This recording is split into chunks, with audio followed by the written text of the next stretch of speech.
Olá, começa agora o Religare Conhecimento e Religião. Qual a contribuição das religiões para a mudança de consciência planetária?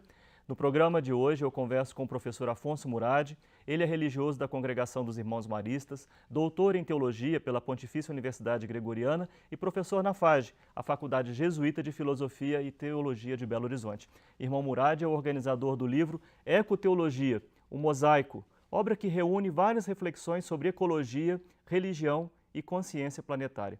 Seja bem-vindo, Murad. Um prazer recebê-lo aqui no Religare. Obrigado, Flávio. O Religare chega até você agora em todo o Brasil. Por meio de antena parabólica, nós podemos ser sintonizados por mais de 25 milhões de lares em todo o Brasil. É a TV Horizonte cada vez mais perto de você e é muito fácil sintonizar. Veja como fazer no site tvhorizonte.com.br. E pelo canal Religare Conhecimento e Religião no YouTube, você acessa, comenta e compartilha os vídeos das nossas entrevistas. Não deixe de procurar pelos nossos vídeos no YouTube. Murad, conte para nós um pouco sobre este livro, né, que fala sobre ecoteologia, um mosaico, e vários autores e autoras participam desta obra. Como é que foi a concepção do livro? Olha, teve uma história bonita. Eu tive a ideia de fazer uma obra coletiva sobre a ecoteologia. Primeiro porque a ecologia nos ensina que 1 mais 1 é sempre mais que 2, que a gente tem que fazer uma grande teia, uma grande rede. Então, em contato com o grupo de pesquisa de ecoteologia da Universidade Javeriana de Bogotá, eles já tinham a ideia de produzir alguma coisa. Então, nós fizemos um seminário já há algum tempo atrás, dividimos os temas e assumimos o compromisso de cada pessoa ou cada dupla escrever um capítulo. Depois, a gente fez via Skype a discussão de cada capítulo. Fizemos um segundo turno para as correções e depois eu fiz o trabalho final. Eu creio que isso é importante, porque às vezes a gente encontra algumas obras que você vê vários autores, mas você lê uma coisa que não tem nada a ver com a outra. E nós fizemos um esforço de fazer uma produção conjunta, respeitando a contribuição de cada um. E articulando, né, as várias contribuições. Mais do que respeitando, articulando e vendo o que não tem a ver com o outro. E você vai perceber que a grande parte dos autores são desconhecidos por nós aqui no Brasil, porque é uma obra feita de forma internacional numa perspectiva latino-americana. Só Sim. tem eu de brasileiro, com a introdução do Leonardo Boff, haveria um artigo do Padre Libânio, que infelizmente faleceu antes da gente terminar a obra. Sim. Agora, Murad, o que é ecoteologia? O que quer dizer este termo?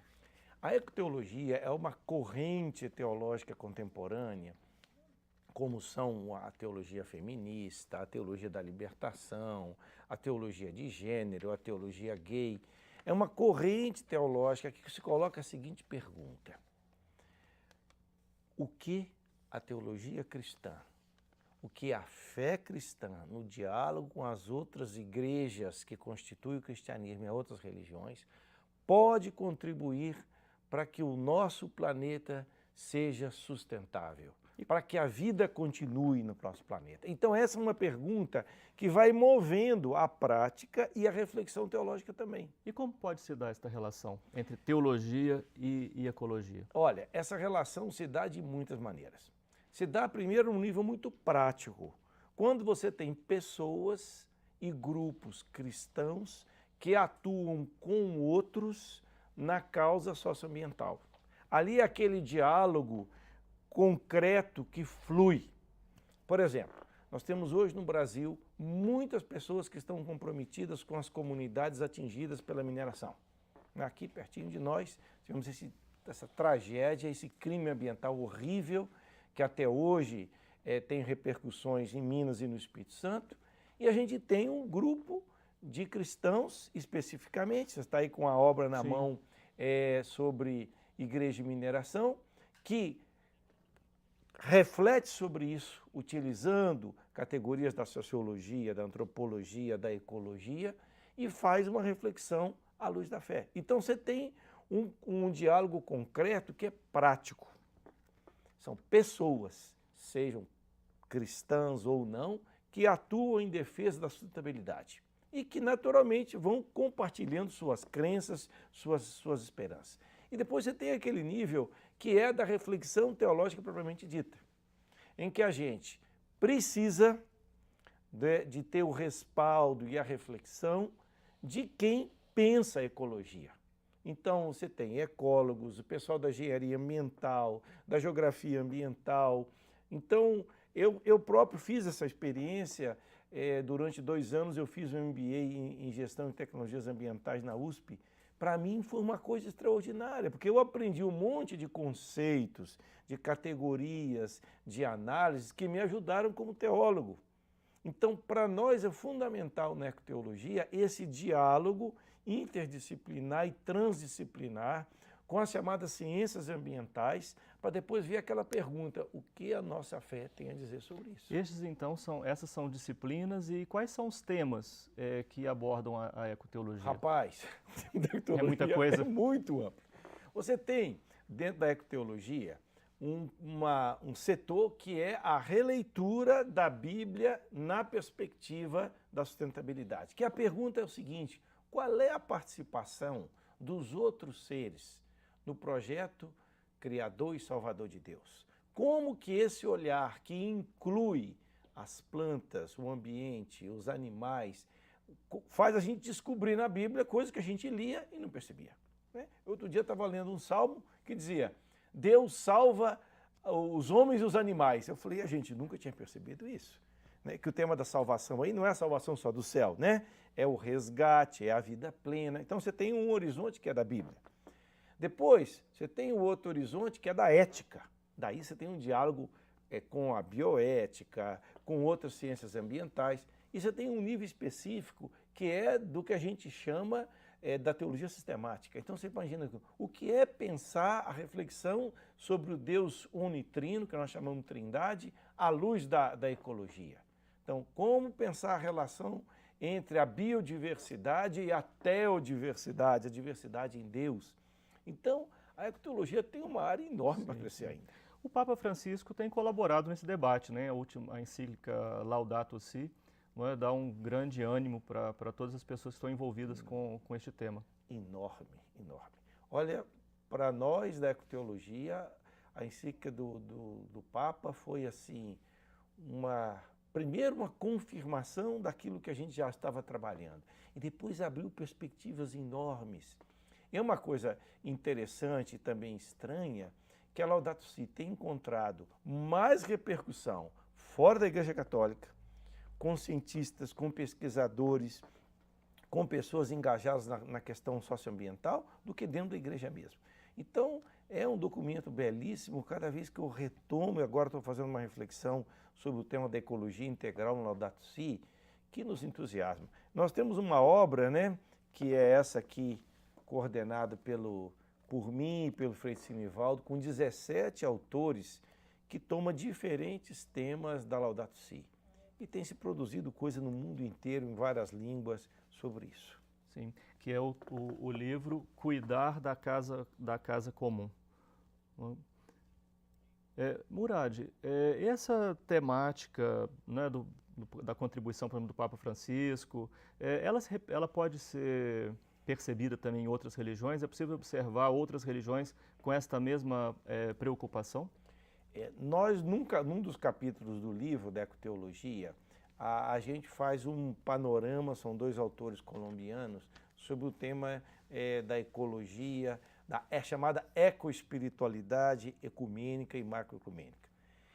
Esse tema não foi muito desenvolvido, praticamente não está desenvolvido na Laudato Si. Eu acho que é uma das tarefas atuais da ecoteologia, é perceber até que ponto, como as religiões tematizam, através dos símbolos, dos ritos, das crenças e das práticas, essa perspectiva de cuidado com o planeta. Então, é uma área enorme a se desenvolver, né? Nós, nos congressos da SOTER, da qual você também participa, da AmpTrek, o nosso grupo de pesquisa e de discussão tem favorecido a presença de pessoas de outras religiões e a gente tem tido, assim, ocasião de aprendizagem muito interessante sobre isso. Sim. Só para explicar para o telespectador que a SOTER é a Sociedade de Teologia e Ciências da Religião e a AmpTecre é a Associação Nacional de Pós-Graduação e Pesquisa em Teologia e Ciências da Religião. E as 2 associações têm seus sites também que podem ser acessados pelo telespectador, se quiser conhecer o trabalho dessas duas associações. No diálogo entre igrejas cristãs, você tem colaborado, tem percebido assim, movimentos, não é, de grupos que, a partir da perspectiva ecumênica, colocam em pauta esse tema do cuidado com a casa comum? Olha, antes de mim, graças a Deus, já tem muita coisa. E aqui eu quero destacar, a nível internacional, o Conselho Mundial das Igrejas, que tem um grupo específico já há décadas, que é a Justiça, a Paz e a Integridade da Criação, que tem produzido textos e estimulado as igrejas cristãs a assumirem práticas em defesa do planeta. Então, o Conselho Mundial das Igrejas tem uma postura interessantíssima. A nível do Brasil, nós temos o CONIC, o Conselho Nacional das Igrejas Cristãs. Por exemplo, foi o CONIC que praticamente organizou o texto base e a campanha da Fraternidade Ecumênica deste ano, a respeito do cuidado da casa comum.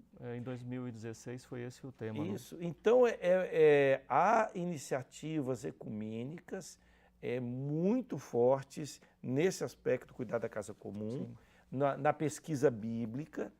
Agora, infelizmente, e aí no nosso livro há um artigo da Magali, que é especialista em comunicação, professora em São Paulo, ela mostra que há uma diferença entre esse empenho ecológico das chamadas igrejas históricas da Reforma e um grupo significativo das igrejas brasileiras ligadas ao neopentecostalismo que simplesmente ignoram essa questão ecológica. Sim. E ela mostra também Sim. como o Conselho Mundial das Igrejas, de certa forma, preparou o Laudato Si e tem pontos em comum muito fortes. Sim, Magali Cunha, da Universidade Metodista de São Paulo. Eu vou chamar o intervalo, mas nós voltamos daqui a pouco para continuar essa conversa com o irmão Murad. Até já.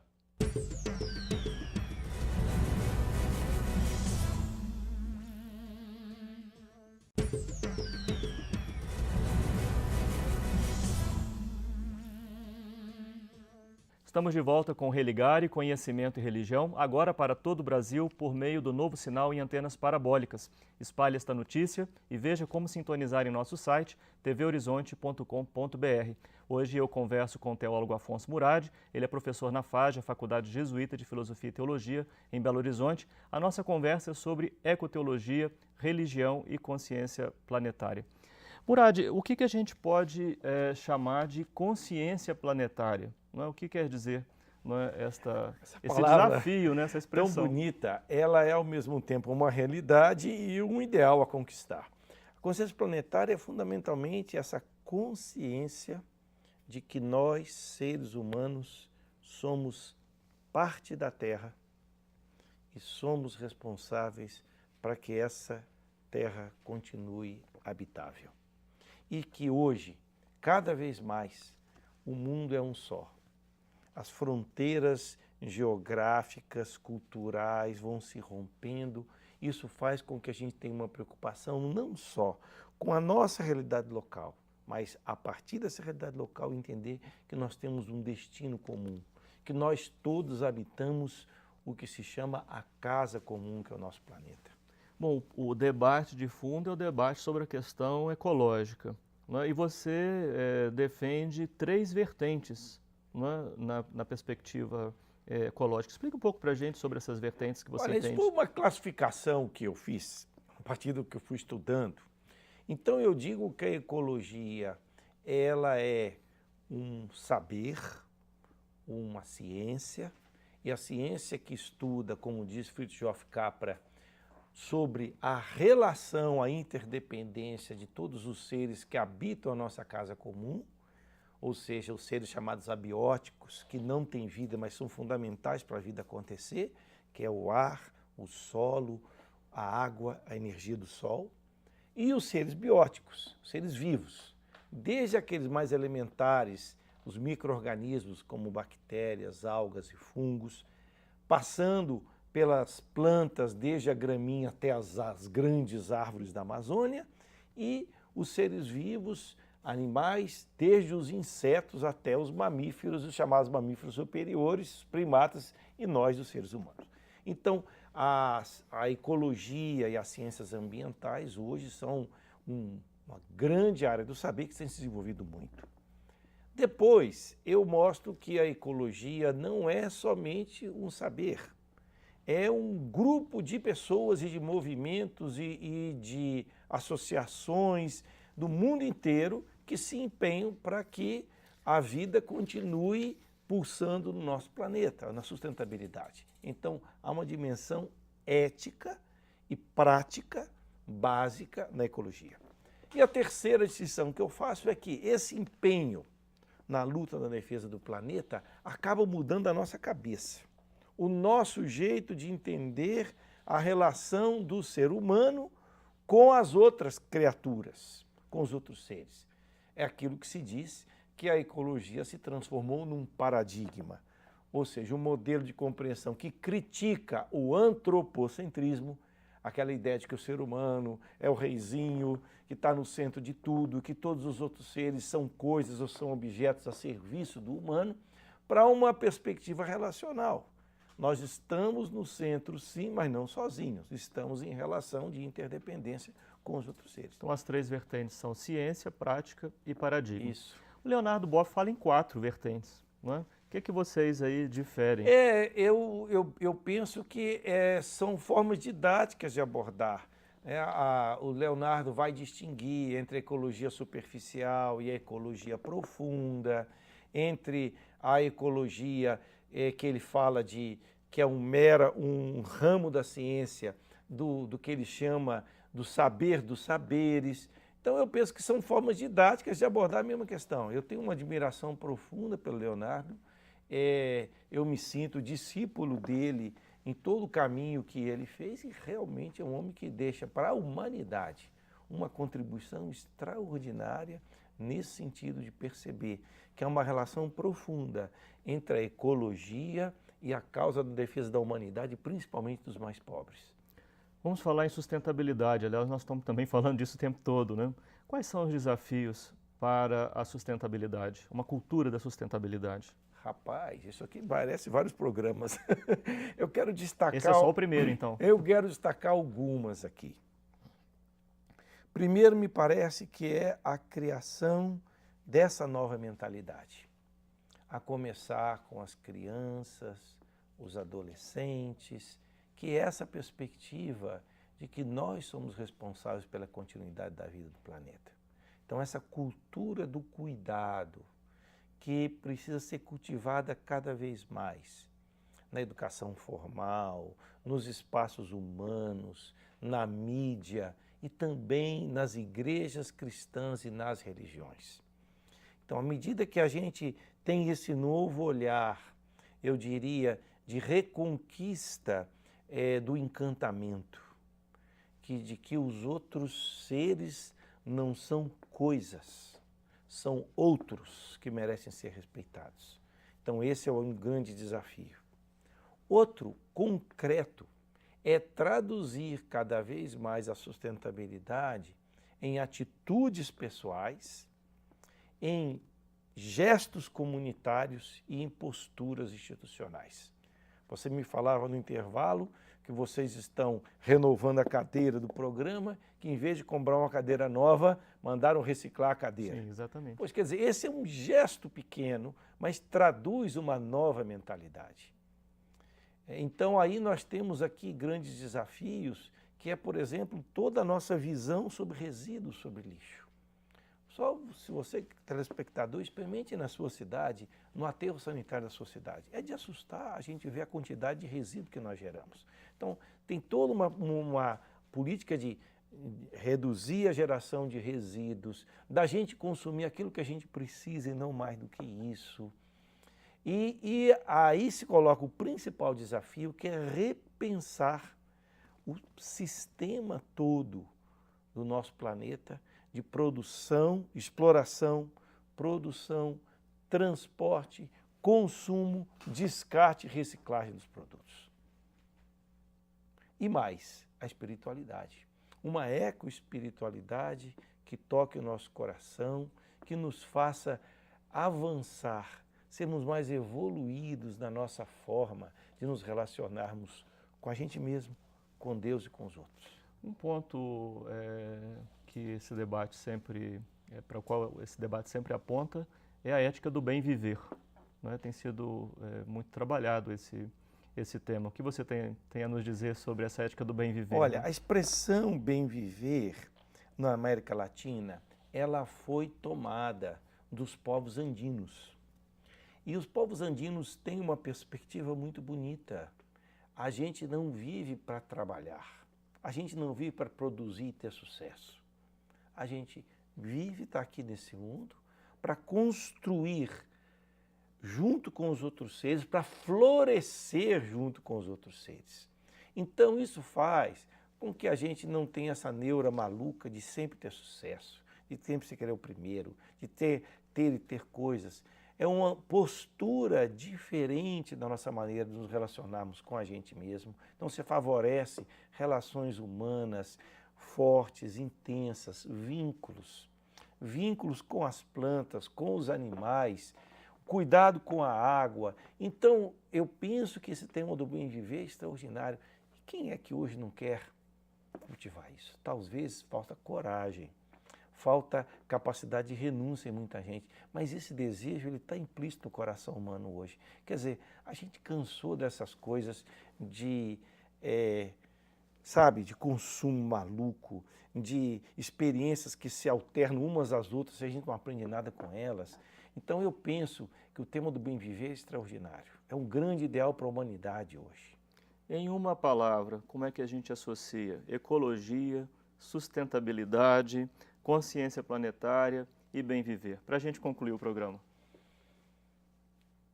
Cuidado, sensibilidade, ações transformadoras.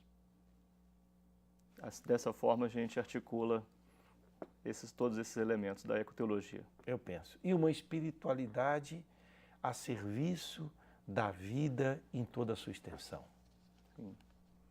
Bem, Murad, obrigado pela sua participação aqui. O livro Ecoteologia pode ser encontrado nas livrarias do ramo. Foi publicado pela Paulus. Né? E vou aproveitar também para falar do outro livro que você trouxe aqui, que é O Cuidar da Casa Comum, Chaves de Leitura Teológicas e Pastorais, da Laudato Si, publicado pela Paulinas. Né? Então, muito obrigado por você ter participado aqui. Tá bom, conosco. E eu conto com você, telespectador, faça também a sua parte. É muito importante nós fazermos uma grande corrente do bem, porque 1 mais 1 é sempre mais que 2. Obrigado, Murad. O Religare Conhecimento e Religião é um projeto de extensão do Programa de Pós-Graduação em Ciências da Religião da PUC Minas. Conheça nossas atividades e cursos de especialização, mestrado e doutorado acessando a página pucminas.br/ppgcr. Religare de hoje fica por aqui. Obrigado à nossa equipe, aos colaboradores e às colaboradoras da campanha Faço Parte e a você que nos acompanha. Um abraço muito cordial. Até a próxima semana com o novo Religare Conhecimento e Religião.